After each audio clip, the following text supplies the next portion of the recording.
si Rin. May kwento tayo ngayon na siguradong magpapaisip sa inyo. Isang gabi, isang lalaking may malaki ang pangarap, at isang babae na inosenteng-inosente, pero may lihim na hindi inaasahan. Paano nga ba nangyari na ang babaeng may simpleng buhay na akala mo'y walang kaalam-alam sa mga tukso ng mundo ay nahulog sa bitag ng isang lalaki na may kakaibang hatak? Hindi ba't may mga pagkakataong may mga tukso na hindi natin kayang iwasan? Ang kwento natin ngayon ay tungkol sa isang babae, si Rhea, na hindi pa talaga natututo ng mga makabagong estilo ng relasyon.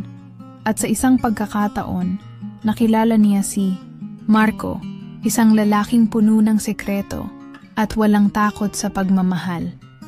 Kaya sabay-sabay nating pakinggan ang kwentong ito at malaman kung paano nauwi sa isang hindi inaasahang pangyayari na nagbago ng lahat sa buhay ni Rhea. Don't forget to like and subscribe para sa mga updates sa mga kwento natin. Magandang araw, DJ Serene. Gusto ko sanang magbahagi ng isang kwento na para bang isang pelikula na hanggang ngayon ay may mga tanong pa rin sa aking puso. Isang gabi na hindi ko makalimutan. Isang gabi na hindi ko inisip na magiging simula ng lahat ng magulo, masaya, at may kasamang sakit.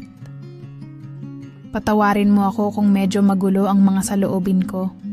Pero siguro dahil na rin sa mga nangyari, hindi ko na talaga alam kung anong nararamdaman ko.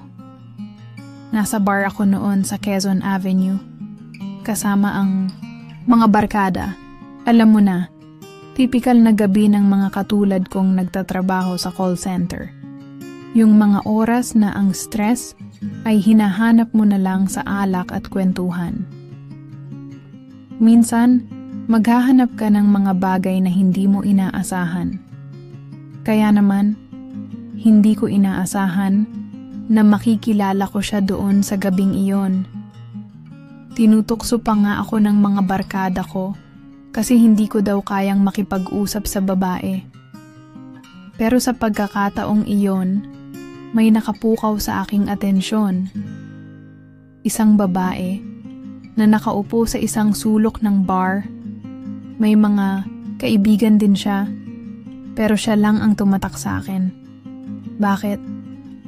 Kasi yung hitsura niya, parang isang anghel na may red lipstick na hindi ko kayang tanggihan. Medyo may pagka-conservative ako noon. Hindi ako mahilig sa mga babae na mga wild na tipo. Pero yung aura niya, may kakaibang hatak. Siguro, kung tatanungin mo ako kung bakit ko siya pinili, baka wala akong sagot. Pero sigurado ako, hindi ko kayang labanan yung kilig na nararamdaman ko. Kaya't tinanong ko siya, pwede ba akong makahingi ng isang inumin? Sabi ko na lang para hindi magmukhang desperate. Pero inisip ko lang na baka may pagkakataon pa akong makilala siya ng mas mabuti. Tumingin siya sa akin ng may halong kagalakan at konting kabang. Hindi ko rin alam kung paano ko napansin. Pero parang may nararamdaman akong espesyal. Hindi siya nagdalawang isip. Sige, sabi niya sabay abot ng baso ng tekila sa akin. Ang mga mata niya may misteryo. Para bang may mga lihim na ayaw niyang ipakita. O baka ayaw ko lang ding malaman. Habang nagiinuman kami, nagsimula kaming magkausap. Puno ng tawanan at mga kwento na parang walang pakialam sa oras. May mga sandaling nararamdaman kong may mga tanong siya na hindi ko kayang sagutin. At may mga pagkakataon din na ramdam ko na siya rin ay nagtatago ng kanyang mga lihim. Hindi ko alam kung anong pumasok sa isip ko. Pero nang magbiro siya tungkol sa mga party na pinupuntahan niya at kung paano siya nasusunod sa bawat gabing may kasamang lakas ng alak, bigla kong naisip, pwede ba? Pwede bang makilala ko siya ng mas malalim pa? Hindi ko na mabilang kung ilang baso ng tekila ang nailagay sa mesa, pero kahit ako naguguluhan na. hanggang sa nagpasya kaming umalis ng bar at magtungo sa isang Sogo hotel. Hindi ko alam kung anong nangyari, basta ang alam ko lang, hindi ko na kayang pigilan ang nararamdaman ko. Kung susuriin ko lang, parang isang laro lang. Pero habang papalapit kami sa hotel, naiisip ko na baka nga hindi lang ito isang simpleng pagkikita. Si Ria, ang babaeng hindi ko akalaing makikilala ko sa gabing iyon, ay parang may mga bagay na hindi pa ako handa malaman. Alam ko na may mga bagay sa kanya na hindi ko pa kayang tanggapin. Pero sa gabing iyon, ang tanging alam ko lang, may isang babae na handang makipagsapalaran. Ang mga susunod na kabanata ng buhay ko, hindi ko na alam kung saan papunta. Pagdating sa hotel, hindi ko alam kung sino ang unang humawak kanino. Pero bago pa man magsara ang pinto ng kwarto, naglapat na ang aming mga labi. Mainit. Sabik. Para kaming dalawang kaluluwang matagal nang hinahanap ang isa't isa. Ramdam ko ang bawat pintig ng kanyang puso sa dibdib ko, habang dahan-dahang bumaba ang mga kamay ko sa kanyang bewang. Hinila niya ako papalapit, mas madiin, mas marahas. Ang bawat dampi ng kanyang balat sa akin ay parang apoy na gumuguhit sa aking laman. Hindi ko na matandaan kung paano nahulog ang kanyang damit sa sahig, kung paano niya dahan-dahang kinalas ang sinturon ko. Ang natatandaan ko lang ay ang paraan ng kanyang paghinga, ang panginginig ng kanyang katawan habang gumagapang, ang mga halik ko sa kanyang leeg. Ang gabi ay naging isang malalim na paglalakbay, hindi lang ng katawan kundi pati ng isipan, sa pagitan ng mga haplos, mga halik na hindi matapos-tapos, at mga bulong na puno ng pananabik. Alam kong hindi lang ito isang laro. Sa bawat paggalaw niya, sa bawat pag-ungol na sinasakal niya sa pagitan ng kanyang mga labi, naramdaman kong may mga bagay siyang gustong kalimutan. At sa gabing iyon, ako ang kanyang naging paraan para makalimot. Matapos ang lahat, pareho kaming nakahiga, hingal, at tahimik. Hindi ko alam kung ano ang iniisip niya. Nakatingin lang siya sa kisame, habang ako naman ay nakatingin sa kanya. Pinagmamasdan, ang isang babae na ilang oras pa lang ang nakakalipas ay isang estranghero. Alam kong may simula ito, pero hindi ko alam kung may katapusan.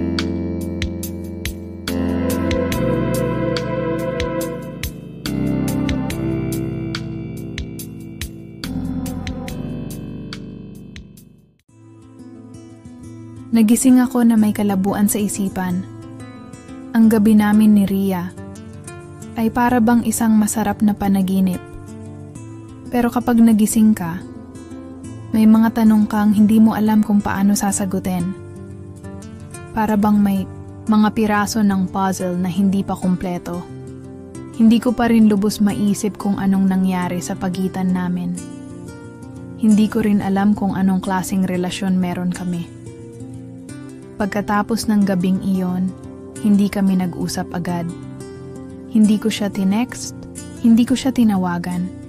Siguro, may takot akong magtanong, o baka naman natatakot din siya. Ang tanging alam ko lang, parang may magnet na humihila sa akin para makilala siya ng mas mabuti.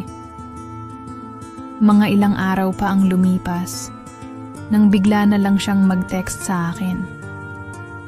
Ang simpleng hi na message ay parang isang gulat na sigaw sa puso ko.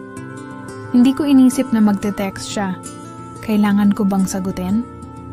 Sabi ko sa sarili ko, sige, sagutin ko na lang. Kung tutuusin, wala naman akong mawawala, di ba? Kamusta? Ang sagot ko, dahil nga sa takot at kaba, hindi ko alam kung anong sasabihin ko sa kanya. Pero ang nangyari, ang simpleng text ay naging simula ng isang mas mahahabang usapan. Ang mga kwento namin tungkol sa buhay, mga plano, at mga ideya. Lahat naging magaan at natural lang. Naisip ko, ang saya nitong babae. Parang gusto ko pang makilala siya. Minsan, pag nakakakita ako ng message niya, parang nakakaramdam ako ng saya. Pero may mga oras din na naguguluhan ako. Alam ko na may mga bagay na hindi ko pa alam tungkol sa kanya. At may mga bagay siyang ayaw ipakita. Isa na dito yung mga detalye sa buhay niya. Bakit kaya siya ganun ka-close sa mga party? Bakit parang may mga pagkakataon na umiiwas siya sa mga seryosong usapan tungkol sa pamilya o sa mga pangarap niya sa buhay? Isang araw, nagkita kami ulit sa isang cafe sa may Green Hills. Ang mga mata niya parang may hinahanap o baka ako lang ang nag-iisip. Hindi ko alam kung paano ko ipaliwanag. Pero may mga sandaling nakatingin siya sa akin ng seryoso. At parang may mga bagay siyang gustong sabihin. Pero hindi niya magawa. Naramdaman ko na may bigat siya sa loob na ayaw niyang iparating. At siguro, hindi ko pa kaya ang mga lihim na iyon. Alam mo, Ria, sabi ko habang nagkakape kami, parang hindi kita kilala ng buo. Ang dami mong tanong na hindi ko masagot. Parang may mga piraso ng buhay mo na hindi ko pa nakikita. Hindi siya sumagot agad. Tumahimik siya. At napansin ko na may naramdaman siyang parang kalungkutan sa mata niya. Ibinaba niya ang tasa ng kape at nagsimula siyang magsalita. Wesley, hindi ko lang siguro kayang magpakabukas sa ibang tao, lalo na pagdating sa mga bagay na hindi ko kayang i-handle.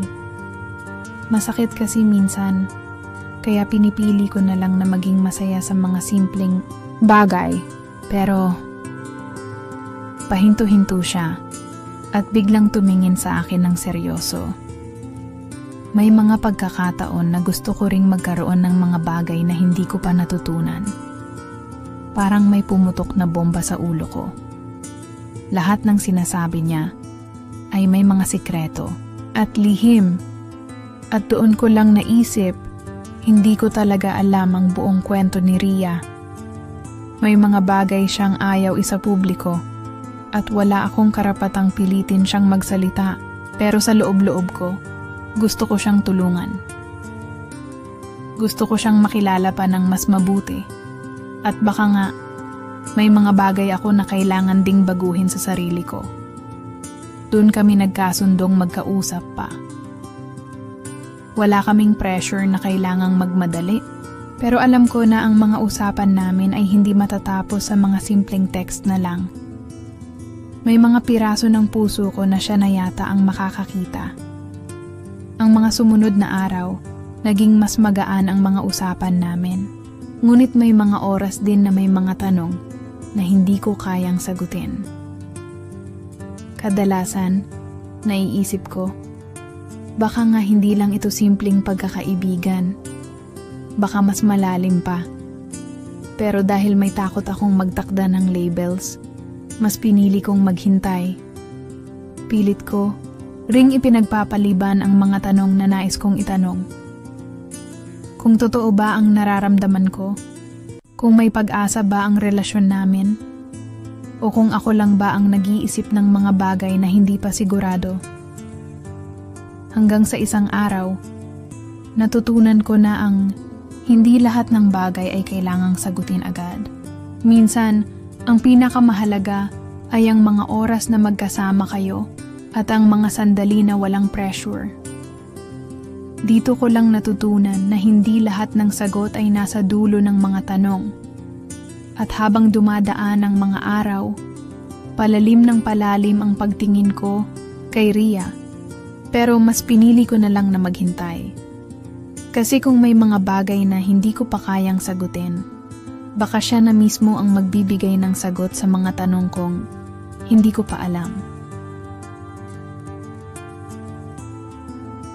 Habang tumatagal, lalong naging magaan ang lahat. Pati ako. Hindi ko na namamalayan na unti-unti ko na palang nabubuksan ang sarili ko kay Ria. Ang mga pag-uusap namin sa text at tuwing nagkikita kami ay tila natural na lang, hindi na kami nag-iwasan. Hindi ko na rin masyadong iniisip kung anong mangyayari, basta ang alam ko, kapag kasama ko siya, parang ang saya ko na. Isang hapon, nagkayayaan kami mag-coffee sa isang bagong cafe na malapit lang sa office. Mas madalas na kaming magkasama. Pero kahit ganun, may mga pagkakataon pa rin na nakakaramdam ako ng kaba. Gusto ko sanang magpakatotoo sa kanya. Pero may mga bagay akong hindi pa kayang iparating. Parang may mga pader akong itinayo sa sarili kung na nahihirapan akong gibain. Siguro, takot akong masaktan o kaya naman, takot akong baka hindi siya maging katulad ng inaasahan ko. Nasa kafe kami ngayon at habang nag-iinuman kami ng kape, nagsimula na namang magbukas ang mga kwento tungkol sa mga buhay namin. Hindi ko inisip na magiging ganito kami, pero parang ang gaan ng lahat at wala akong nakikitang hadlang sa mga pag-uusap namin. Hindi ko na napansin na medyo matagal na kami roon at ang mga oras ay mabilis lumipas. Wesley, may tanong ako, sabi ni Ria habang naglalagay ng asukal sa kape niya. Tinanong mo na. Biro ko. Napangiti siya ng bahagya. Hindi, seryoso. Ano ba ang tingin mo sa akin? Bigla akong napatigil. Ang tanong niya, tila napakasimple. Pero sa totoo lang, para akong binigyan ng isang malaking responsibility. Ano ba ang tingin ko sa kanya? Hindi ko alam kung paano sasagutin. Hindi ko sigurado kung tama bang ipahayag ko ang nararamdaman ko sa mga ganitong simpleng paraan. Pero hindi ko na kayang itago. Ria, kung tatanungin mo ako, gusto ko pa sanang makilala ka ng mas mabuti. Sagot ko na lang ng tapat. Tumahimik siya sandali. Naramdaman ko na parang may bumigat na usapan sa pagitan namin. Pero hindi ko alam kung anong ibig sabihin ng reaksyon niyang yun. Parang may mga tanong siya na hindi kayang sagutin o mga sagot na hindi niya kayang tanggapin. Hindi mo ba alam na may mga bagay akong kailangan mong intindihin bago mo ako makilala ng buo? Tanong niya. Ngumuso ako. Ano bang ibig mong sabihin? Nagpaitim ang mata niya at tila biglang naging seryoso ang usapan. Wesley, hindi ako ang babaeng iniisip mong madali lang makuha. May mga bagay ako na hindi ko kayang ipakita agad. May mga kahinaan akong ayaw ko munang ipakita sa'yo. Ria, hindi ko naman binibilang yung mga pagkakamali mo. Kung may mga bagay kang gustong itago, okay lang. Gusto ko lang na makilala kita ng mas mabuti. Nang walang mga hadlang, sagot ko na may konting tapang. Bigla siyang huminga ng malalim at tumingin sa malayo, sa labas ng kafe. Parang may mga alalahanin siyang iniisip, mga bagay na hindi ko kayang ilarawan. Wesley, ang hirap kasi. May mga nakaraan ako na akala ko, hindi ko na kailangang harapin. Pero dumating ka. At parang may mga bagay na biglang bumalik. At hindi ko alam kung tama bang ipagpatuloy pa ito, she said, her voice soft and distant. Naramdaman ko ang pagigting ng mga saloobin sa kanyang mga salita. May mga bagay siyang iniiwasan. Mga nakaraan na hindi ko kayang hawakan. Pero ayokong sumuko.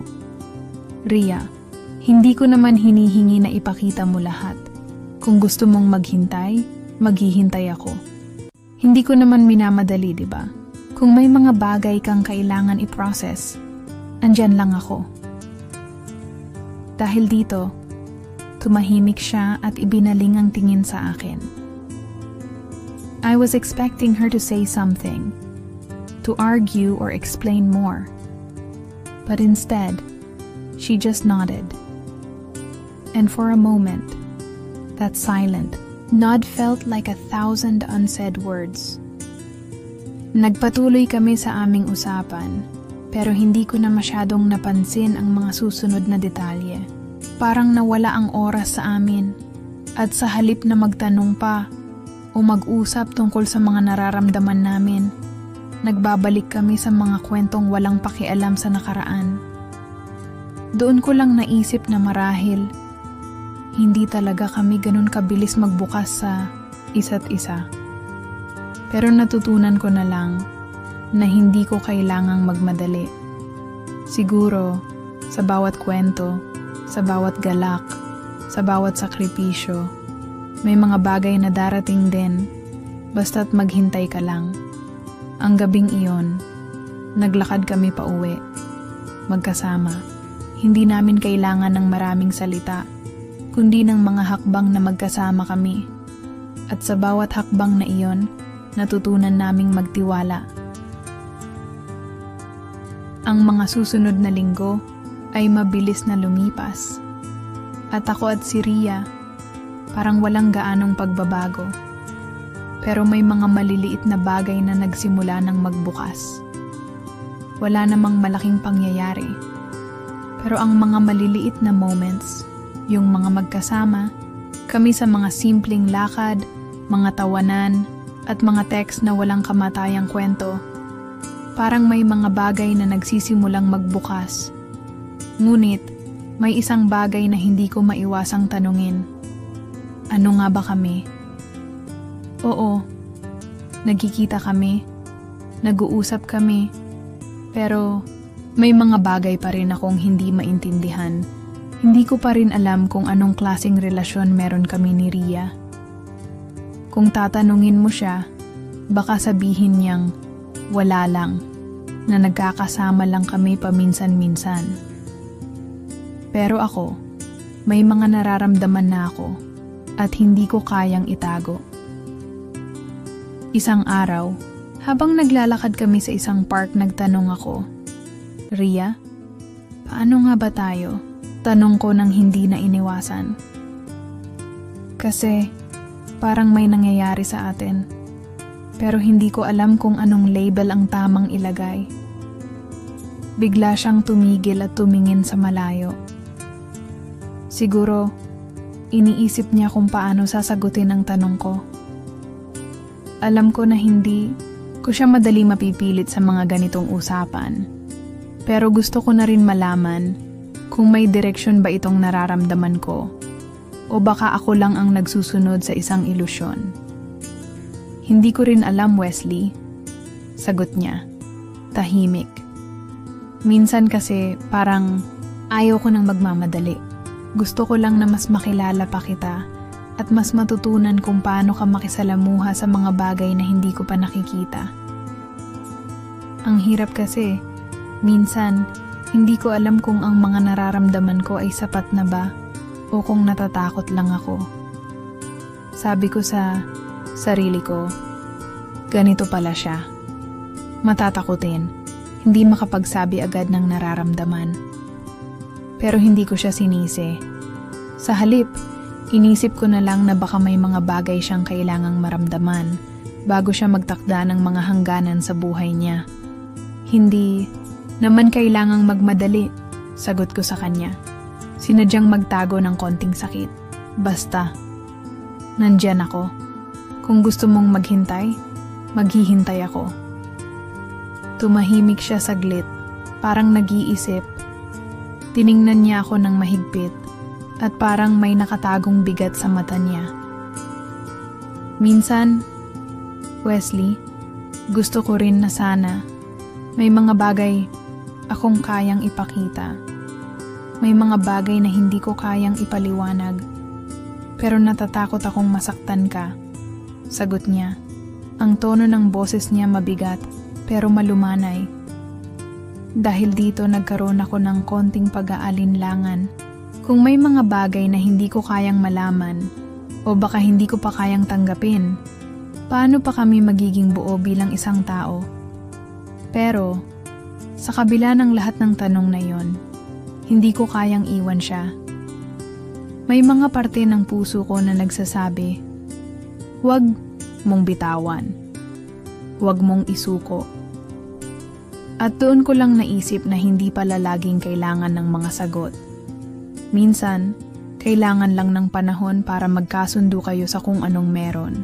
Ang mga tanong ko na hindi niya kayang sagutin. Ang mga lihim niyang ayaw ipakita. At ang mga sandaling hindi kami sigurado. Lahat ng iyon ay naging bahagi ng masalimuot na kwento namin. Isang araw, nagpasya kami na magtungo sa Tagaytay para maglakad-lakad at makapag-relax. Hindi kami nagmadali. Wala kaming hinahabol na oras. Dumaan kami sa mga tanawin, nakinig sa mga kwento, at sinadyang hindi magtanong. Bawat hakbang, parang walang pakialam sa mundo. Ang mga saglit na panahoy na wala sa paligid, at ang mga kwento na sana'y magdadala sa amin sa mga susunod na hakbang ay nakalimutan pansamantala. Habang nakaupo kami sa isang kafe sa Tagaytay, natutunan ko na siguro, hindi kailangan ng mga malalalim na sagot kung may mga tanong na hindi pa kayang sagutin. Mas maganda pa siguro kung walang pagmamadali. Hindi ko na kailangang pilitin si Rhea na magbukas ng mga bagay na hindi pa niya kaya. At masaya akong makita siya na masaya sa mga simpleng bagay, sa mga tawanan, at sa mga kwento. Dahil sa mga sandaling iyon, natutunan ko na minsan, ang pinakamagandang relasyon ay hindi laging may label o malinaw na mga sagot. Minsan, ang pinakamagandang relasyon ay yung handa kang maghintay, kahit na hindi mo alam kung anong mangyayari sa susunod. At sa Tagaytay, habang nakatingin sa mga bundok at sa kalangitan, nagpasya akong maghintay. Huwag nang madaliin ang mga bagay. Sa mga ganitong sandali, ang mga bagay na hindi mo pa kayang ipaliwanag ay natututo mong tanggapin. At kahit hindi ko pa alam kung anong magiging wakas, sa ngayon, masaya na akong maghintay. Hindi ko na napigilan ang sarili ko. May mga bagay na hindi ko kayang isugal. Pero may mga pagkakataon na hindi mo na rin kayang pigilan ang nararamdaman mo. Lalo na kung nandyan na ang pagkakataon. At parang ang lahat ay nagiging malinaw. Si Rhea, hindi ko na kayang itago pa ang nararamdaman ko para sa kanya.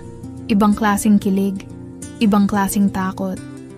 Lahat ng mga emosyong iyon ay nagsanib sa isang pagkakataon at wala akong magawa kundi tanggapin ito.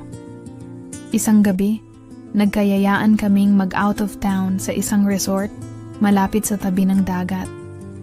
Naisip ko, siguro ito na ang tamang panahon. Maganda ang lugar, tahimik, at puno ng mga tanawin na magpapakalma sa aming mga isip. Wala nang ibang tao maliban sa mga staff ng resort, kaya't hindi kami kailangan mag-alala sa kung ano ang sasabihin ng iba. Habang nagiinom kami ng wine sa tabi ng pool, may kakaibang tensyon sa hangin. Hindi ko alam kung ito ba ay dahil sa dilim ng gabi o dahil sa dami ng mga hindi pa namin nasasabi sa isa't isa. Sa ilalim ng liwanag ng mga ilaw ng resort, parang ang saya ng mga sandali. Pero may konting takot din akong nararamdaman. Hindi ko alam kung ano ang gagawin ko sa sitwasyon namin. Alam ko na may nararamdaman siya para sa akin. Pero hindi ko sigurado kung pareho kami ng gusto. Wesley, tawag ni Rhea sa akin habang nilalaro ang baso ng wine. Ano ba talaga tayo? Tinutok ko ang tingin ko sa kanya at hindi ko na alam kung anong sagot ang ibibigay ko. Kailangan ko bang magsalita? Kailangan ko bang tanggapin ang mga nararamdaman ko? Alam mo, Rhea, kung tatanungin mo ako, hindi ko kayang itago kung anong nararamdaman ko. Sagot ko sa kanya habang lumapit siya sa akin. Ang mga mata niya ay tila nagsasabing may mga lihim siyang gustong ipahayag. Anong ibig mong sabihin? Tanong niya. Ang kanyang boses mabigat, pero may halong kalokohan. Hindi ko na kayang itago pa. Tumayo ako at nagsimulang maglakad-lakad sa paligid ng pool.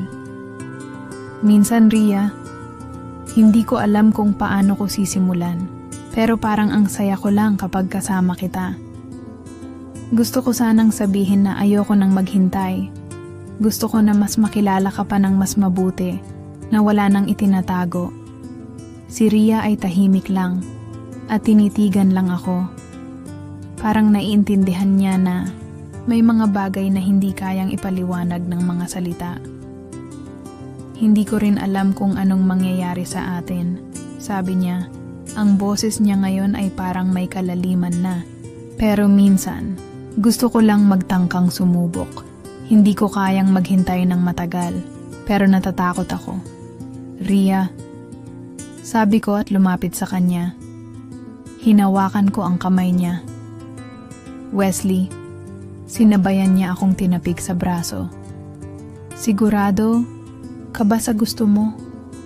Ang mga tanong niya ay parang tinik sa puso ko. Ngunit sa pagkakataong iyon, wala na akong magawa kundi tanggapin ang lahat ng nararamdaman ko. Hindi ko na siya pinigilan. At nang makita ko ang mga mata niyang puno ng pagtataka at takot, hindi ko na siya iniwasan. Hindi ko kayang magtago ng mga nararamdaman. Ang mga kamay ko ay nagsimulang maglakbay sa mga likod niya at naramdaman ko ang init ng katawan niya na nagdudulot ng kakaibang kilig sa bawat paghawak. Mabilis ang tibok ng puso ko habang nararamdaman ko ang malapit na paghakbang sa isang hindi inaasahang direksyon. Isang saglit, nagtagpo ang mga labi namin at ang unang halik ay magaan. Parang hindi pa kami sigurado, pero puno ng pangako. Marahan ngunit puno ng init at sa bawat halik na iyon, naramdaman ko ang kabiguan at kaligayahan na nagsanib sa isang moment na hindi na kayang balik-balikan pa. Naramdaman ko ang mga kamay niya na umabot sa leeg ko at habang ako'y bumaba sa kanyang leeg, tinulungan ko siyang mapadapa ng marahan sa banig na makikita sa tabi ng pool. Ang bawat paghipo ko sa katawan niya ay puno ng pangarap at pagnanasa. Ngunit sa bawat galaw ko, nararamdaman ko ang isang tahimik na pahintulot mula sa kanya. Wala kaming sinabi, at tila kami ay sumasabay sa tugtugin ng mga puso naming magkaiba pero magkapareho sa mga sandaling iyon. Pumangon kami pagkatapos ng mga ilang minuto ng katahimikan. Ang lahat ng nangyari ay nag-iwan ng isang bagong sigla sa aming dalawa. At bagamat hindi ko pa alam kung ano ang susunod, natutunan ko na ang bawat pagkilos, bawat halik, bawat pagnanasa ay may kalakip na pasensya. Hindi ko kayang pilitin ang anumang bagay sa kanya. Hindi ko kayang magmadali. Pero hindi ko rin kayang itago ang nararamdaman ko.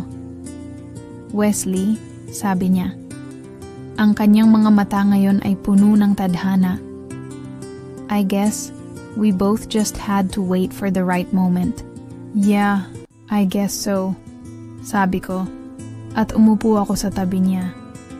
Ang gabing iyon ay magaan na parang ang lahat ng paghihintay ay nagbunga ng isang tunay na pagsisimula na hindi ko alam kung saan magdadala. Ngunit sa bawat hakbang, natutunan ko na kahit may mga bagay na mahirap ipaliwanag, ang mga pakiramdam ay hindi na kailangang Pagkatapos ng gabing iyon, nagkaroon ako ng bagong pananaw sa relasyon namin ni Ria. Naramdaman ko ang isang klase ng kalayaan, pero may kasabay na kaba na hindi ko maiwasan. Hindi ko na alam kung paano ito tatawagin. Hindi na kami tulad ng dati na magkaibigan lang. May mga bagay na nangyari, mga pagkakataon na hindi mo kayang balikan, ngunit hindi rin matanggal sa iyong isipan.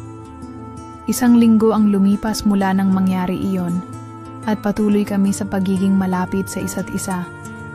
Hindi ko alam kung ano ang nagbago, pero may mga gabi na hindi na kami magkasama, At nagiging mas mahirap na maghanap ng tamang sagot sa kung anong meron kami. Nasa isang tabi ako ng kama, tahimik. Tinitingnan ang cellphone ko habang naghihintay ng text mula kay Rhea. Ngunit tila hindi siya nagpapakita ng kahit anong senyales. Nagdesisyon akong magtago ng mga nararamdaman ko at ipagpatuloy ang kung anong meron kami.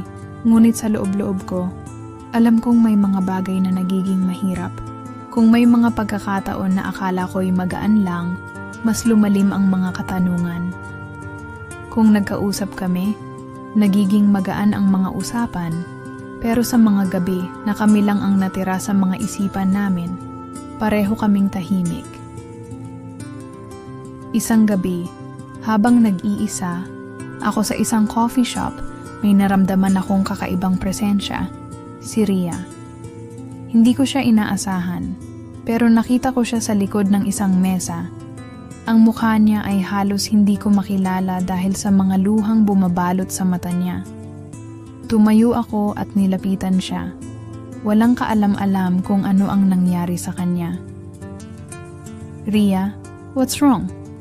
Tanong ko ng malumanay. Nanginginig ang boses ko habang tinitingnan ko ang mga mata niyang puno ng kalituhan. Na-stress ako, sagot niya. Halata ang pagod at sakit sa kanyang mga mata. Tinutukso na naman ako ng mga kaibigan ko. Ang hirap, Wesley. Hindi ko alam kung anong gagawin ko. Habang nakatingin ako sa kanya, parang may naguudyok sa akin na gawin.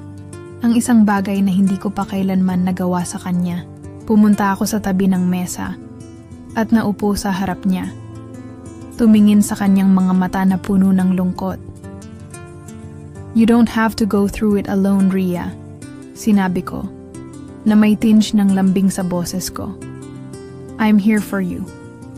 Kung ano man ang mga pinagdadaanan mo. Si Rhea, ngumingiti ng mahina at tahimik na napapikit.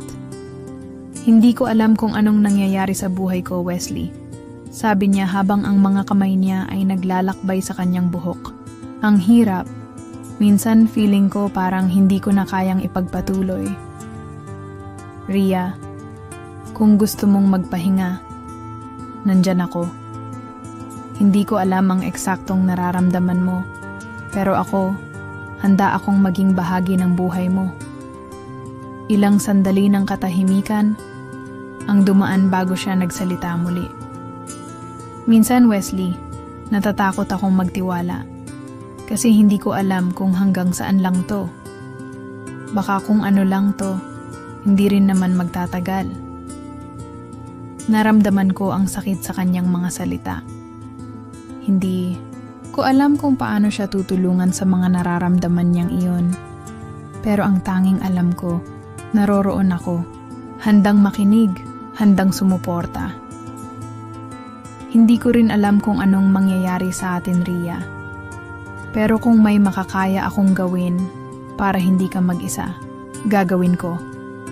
Sagot ko, habang hinawakan ko ang kamay niya. Ang mga mata ko ay puno ng pag-unawa. Nang gabing iyon, ang usapan namin ay nauwi sa mga saloobin at hindi ko akalain na isang simpleng gabi lang na puno ng suporta ang magpapaalala sa amin kung gaano kahalaga ang bawat hakbang na ginawa namin. Walang sexual na pangyayari, pero ang malalim na koneksyon na nabuo sa pagitan namin ay isang bagay na higit pa sa lahat ng nararamdaman. Habang natutulog ako sa kama, hindi ko alam kung ano ang hinaharap para sa amin ni Rhea. Siguro ang pinakamahalaga, hindi ko siya ipinagpapalit sa alinmang bagay. At kung ano man ang hinaharap, isang bagay ang sigurado. Hindi kami nagmamadali at walang dumating ang mga araw na mas naging magulo ang buhay ko. Hindi ko akalain na ang lahat ng nangyayari sa amin ni Rhea ay magiging komplikado.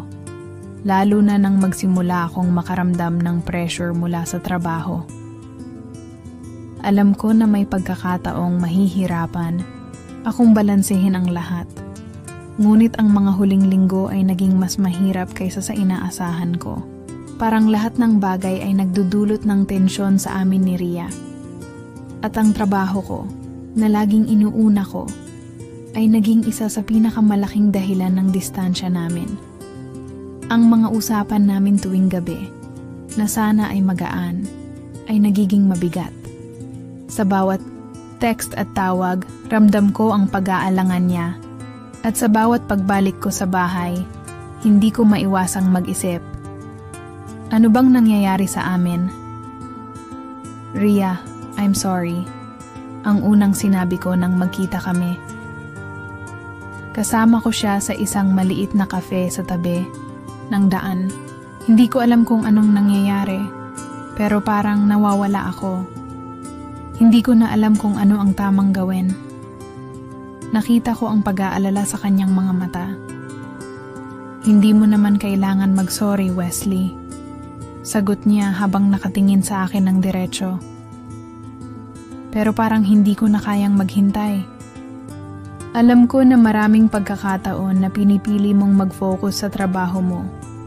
Pero parang hindi ako kasali sa mga plano mo. Hindi ko na alam kung anong nangyayari sa atin.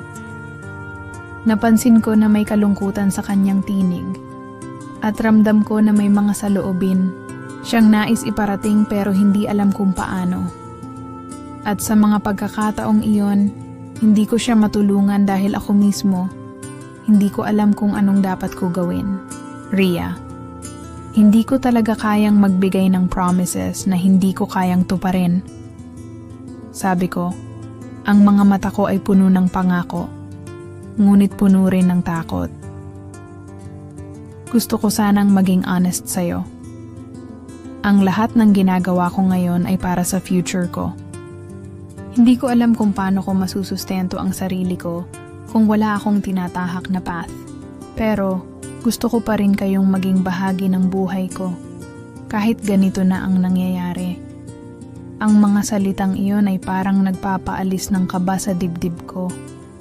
Pero alam ko na may malaking price na kailangan bayaran. Rhea, sa kabila ng lahat ng nararamdaman, niyang sakit at pagkalito, ay tahimik lang na tumingin sa akin. Alam ko na may mga pangarap ka, Wesley, sabi niya. Pero parang ang hirap kapag ang isang tao ay napipilitan lang maghintay. Ayokong maging sagabal sa mga gusto mong marating. Nagtagpo ang aming mga mata at para bang hindi ko na kayang magtago pa. Alam ko na may mga pagkakataon na ang relasyon ay hindi laging magaan. At may mga pagkakataon na ang pagmamahal ay nagiging test ng tiwala at pasensya. Sa kabila ng lahat ng ito, hindi ko alam kung paano magpatawad sa sarili ko. Parang hindi ko kayang ipaliwanag kung bakit may mga pagkakataon na nagiging masyadong focus ako sa sarili ko at hindi kayang magbigay ng pansin kay Rhea. Kung ayaw, muna Rhea, naiintindihan ko, ang sabi ko. Ang boses ko ay may kabigatan. Pero hindi ko kayang mawalan ka. Hindi ko kayang mawala ang kung anong meron tayo, kahit hindi ko alam kung paano namin paglalaban ito. Si Rhea ay umupo ng maayos, at ang mga mata niya ay puno ng kalituhan. Wesley, hindi ko rin alam. Pero sa ngayon, gusto ko lang maramdaman na may halaga ako sa buhay mo. Hindi ako naghahanap ng isang ideal na relasyon. Gusto ko lang maramdaman na hindi ako nagiging pabigat sa mga pangarap mo. Tulad ng mga huling pag-uusap namin, nagkaroon ng katahimikan. Hindi ko alam kung ano ang tamang sasabihin. Pero sa mga sandaling iyon, ang pinakapayak na nararamdaman ko ay ang takot na mawalan siya. Takot na magising isang araw na hindi ko na kayang ayusin ang mga nasira kong bahagi ng buhay. Takot na mawalan ng pagkakataon na mapatunayan sa kanya kung gaano siya kahalaga. Kahit na mahirap, Rhea, walang makakapigil sa pagmamahal ko sa'yo, ang mahina kong sinabi. I don't know how we're going to figure this out, but I'm willing to try. I'm willing to change para sa atin. Ang mga mata ni Rhea ay naging mas malumanay at bagamat may mga luha sa gilid ng kanyang mata, isang ngiti ang lumitaw sa kanyang labi. Sana nga, Wesley. Sana nga. Iyon ang gabing nagsimula ang isang bagong yugto sa buhay namin. Hindi ko alam kung ano ang magiging resulta ng lahat at hindi ko rin alam kung hanggang saan kami aabot. Pero ang isang bagay na sigurado ako, mas naging bukas kami sa isa't isa.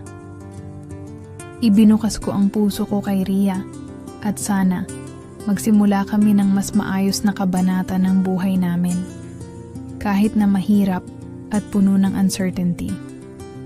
At sa mga sandaling iyon, alam ko na kahit magulo at hindi tiyak ang lahat, ang pinakamahalaga ay magkasama kami. Mga ilang linggo na ang lumipas matapos ang gabi ng pag-uusap namin ni Rhea. Minsan, ang mga araw ay mabilis lumipas, ngunit ang mga gabi, mas mabigat. Alam kong nagkaroon kami ng magandang usapan at nakatulong iyon upang magbukas ng pinto para sa mas malalim na koneksyon. Pero hindi ko rin maiwasang magtanong sa sarili ko, tama ba ang ginagawa ko? Ang mga tanong na yon ay patuloy na gumugulo sa isip ko. Sa mga sumunod na araw, napansin ko ang ilang pagbabago sa sarili ko. Mas nagiging aware na ako sa mga maliliit na detalye ng buhay ko na dati ay hindi ko pinapansin. Mas binibigyan ko ng halaga ang oras na kasama ko si Rhea at pilit kong iniwasan ang mga distractions sa trabaho na noon ay palaging nauuna sa lahat. Pero sa kabila ng lahat ng iyon, may mga pagkakataon pa rin na pakiramdam ko ay naguguluhan ako. Parang palaging may isang malaking hadlang na hindi ko kayang iwasan. At ito ay ang aking takot sa commitment at sa mga epekto ng mga desisyon ko sa hinaharap. Habang si Rhea at ako ay mas nagiging magaan sa isa't isa, may mga pagkakataon na hindi ko pa rin maiwasan ang magtampo. Hindi ko alam kung ano ang kailangan ko o kung anong ibig sabihin ng lahat ng ito. Minsan iniisip ko na baka ako lang ang may problema. Baka hindi ko pa kayang magsakripisyo ng buo para sa isang relasyon. Baka ako lang ang hindi handa sa lahat ng ito. Isang araw, pagkatapos ng isang mahirap na araw sa trabaho, nagpasya akong magpunta sa isang lugar na tahimik. Pumunta ako sa isang park, mag-isa. Habang naglalakad, napansin ko ang mga taong masaya, mga pamilya, magkasintahan, mga barkadahan, lahat sila ay tila masaya sa kanilang mga buhay. Ngunit sa bawat isa sa kanila, may nararamdaman akong isang bagay na kulang. Ang mga tanawin sa paligid ay parang angkop na larawan ng kalituhan ko sa buhay. Habang nauupo ako sa isang bench at tinitingnan ang mga paligid, ang mga tanong ko ay nagpatuloy. Paano ko ba malalampasan ito? Paano ko ba matutunan na magtiwala, magpatawad, at mahalin ng buo? Ang mga tanong na ito ay hindi ko kayang sagutin agad. Ang hirap maglakad sa landas na may uncertainty. Paano ba i-handle ang mga takot na nararamdaman ko? Hindi ko pa rin alam. Bigla, may isang tawag na pumasok sa aking cellphone. Si Rhea. Hi Wesley, are you okay? Tanong niya. Ang boses niyang malambing at nag-aalala. Alam ko na may nararamdaman siyang may mali at hindi ko na kayang itago pa ang nararamdaman ko. Rhea, ang sabi ko at may halong panghihinayang. I'm sorry. Hindi ko pa rin kayang i-handle ang lahat ng ito. Parang may mga pagkakataon na hindi ko alam kung anong gusto ko. Minsan, parang hindi ko kayang magbigay ng commitment na inaasahan mo. Tahimik siya sa kabilang linya. Parang iniintindi ang mga saloobin ko. Alam ko na mahirap sa kanya, Pero alam ko rin na walang ibang tao na mas makakaunawa sa nararamdaman ko kundi siya. Ang takot ko, Rhea, ay baka hindi ko kayang magbago. Hindi ko alam kung kayang ipaglaban ang isang relasyon kung hindi ko pa kayang ipaglaban ang sarili ko, ang patuloy ko. Hindi ko kayang magbigay ng promises na hindi ko matutupad. Naramdaman ko ang bigat ng mga salitang iyon. Para bang pinipilit kong gawing simple ang mga bagay na masalimuot. Pero sa mga sandaling iyon, gusto ko lang masabi sa kanya ang lahat ng nararamdaman ko. Pati na rin ang takot kong baka mawala siya dahil sa mga kahinaan ko. Wesley, I understand. Sagot niya ng mahinahon. Hindi ko rin hinihingi na maging perfect ka. Gusto ko lang malaman na willing ka na magtrabaho para sa atin.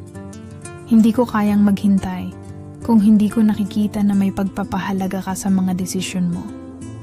Hindi ko alam kung paano magpapaliwanag sa kanya. Parang naglalaban ang mga bahagi ng sarili ko. Ang bahagi na gustong magtagumpay at ang bahagi na natatakot na magtagumpay sa isang bagay na hindi ko kayang kontrolin. Pero, Rhea, gusto ko pa rin. Gusto ko pang subukan. Hindi ko kayang magpatalo sa takot. Ang sabi ko, nag-aalangan man. I'm willing to fight for us. Hindi ko alam kung anong mangyayari, pero ayokong mawala ka. Me too, Wesley. Sagot niya. At kahit na hindi ko siya nakikita, ramdam ko ang sincerity sa boses niya. Kung magkasama tayo, kayang-kaya nating harapin ang mga takot na yan, at doon ko na lamang natutunan na ang pinakamahalagang laban na kailangang pagdaanan ng bawat isa sa atin ay ang laban sa sarili.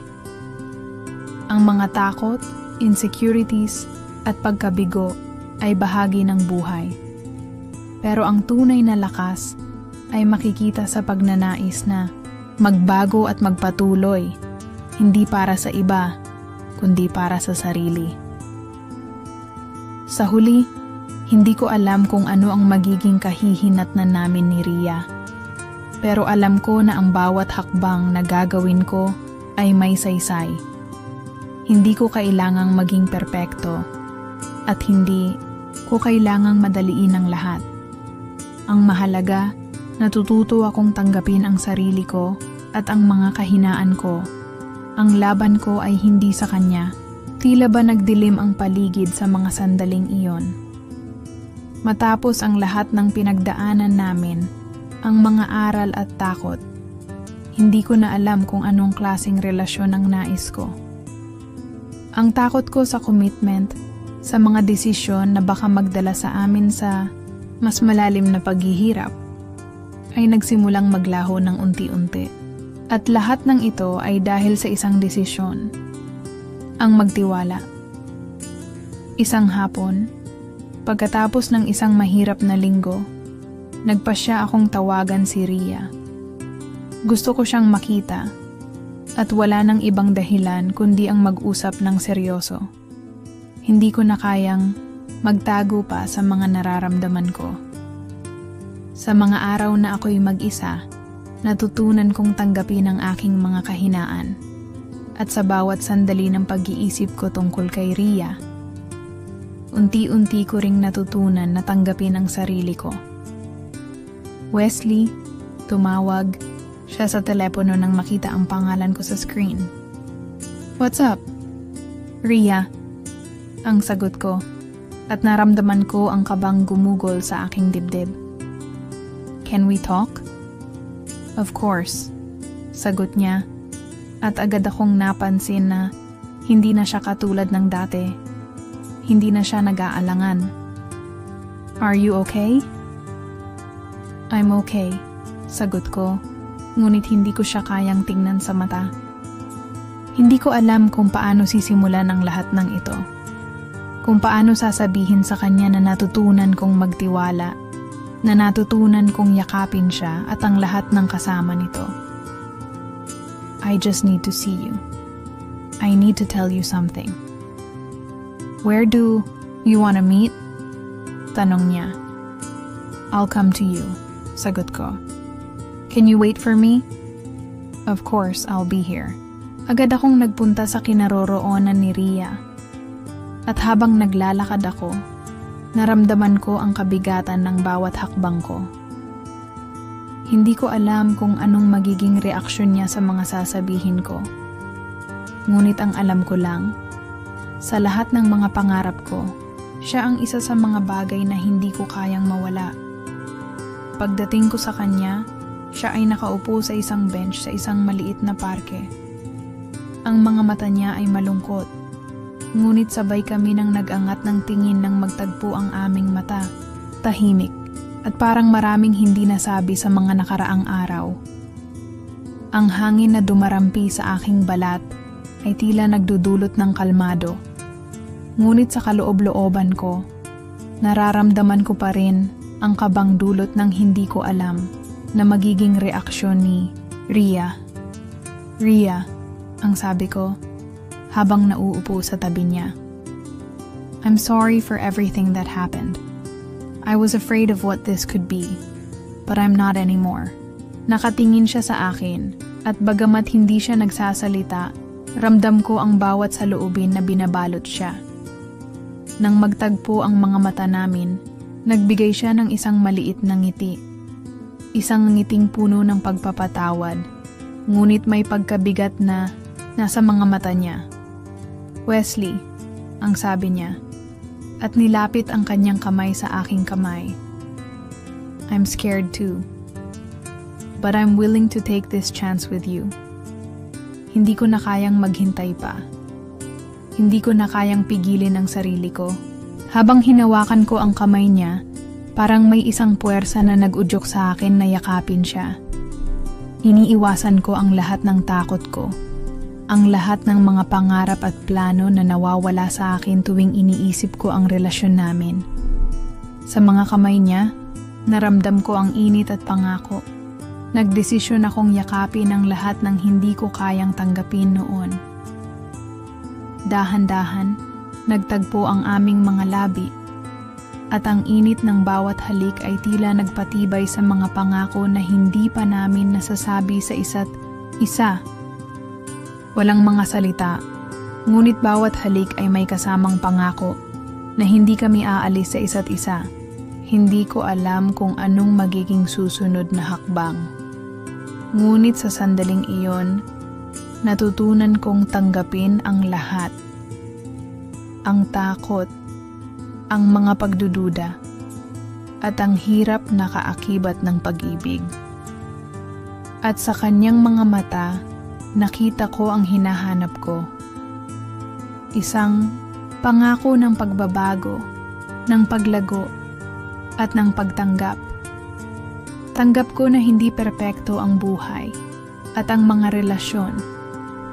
Ngunit sa bawat hakbang ng buhay, mas pinipili kong magtiwala, magbigay, at magsimula ng bago. Sabay kaming naglakad palabas ng parke, magkahawak kamay, at sa bawat hakbang, ang puso ko ay mas tumitibok ng buo. Hindi ko na kailangang maging perpekto. Ang mahalaga, natutunan kong tanggapin ang aking kahinaan. At ngayon, handa akong maglakbay kasama siya, anuman ang mangyari. Hindi ko alam kung ano ang mangyayari sa amin sa mga darating na araw. Pero isang bagay ang sigurado. Natutunan ko na ang pagmamahal, tulad ng buhay, ay isang patuloy na paglalakbay at mas magaan kapag magkasama. Sa bawat takot at pagdududa, natutunan ko na ang pagmamahal ay hindi tungkol sa pagiging perpekto. Ito ay tungkol sa pagtanggap sa sarili at sa isa't isa, at sa kakayahang magtiwala at magsimula muli. Hindi ko alam kung anong mangyayari sa amin ni Rhea sa hinaharap, pero natutunan kong mas magaan ang buhay at pag-ibig kapag magkasama kayong tinatahak ito. Ang tunay na lakas ay nasa pagtanggap at pag-unawa, at sa ngayon, handa na akong magsimula ng bagong chapter kasama siya.